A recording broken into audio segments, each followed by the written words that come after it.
Inch की गाड़ी टाटा की नेक्सॉन, और इसमें जो प्रॉब्लम थी वो थी नीचे से आवाज़ आ रही थी गाड़ी में। जब हम लोग बैठे थे गाड़ी आगे पीछे या कुछ करते थे तो भरभराहट की आवाज़ आ रही थी। जब गाड़ी अपने लेट पे लगा के चेक करी तो इसमें दिखाते हैं आपको फॉल्ट जो मिला। ये जो है साइलेंसर इसका लगा हुआ, ये देख सकते हैं, ये पूरा वाइब्रेशन कर रहा था पीछे तक, ये है इसका साइलेंसर।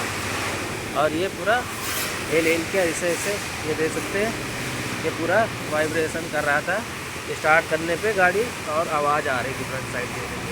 तो हमने जब चेक किया तो इसका ये देख सकते हैं माउंटिंग होता है रबड़ वाला, ये पूरा निकला हुआ था दोनों साइड से, जिसकी वजह से साइलेंसर में वाइब्रेशन आ रहा था। तो इसको अब हम फिक्स कर देंगे तो ये वाइब्रेशन ख़त्म हो जाएगा। अभी दिखाते हैं आपको। चलो निकाल के देख लो, अगर लोअर जॉइंट कटे नहीं होंगे उसके टायर के बांध दिया जाएगा तो उसमें भी बहल लगी।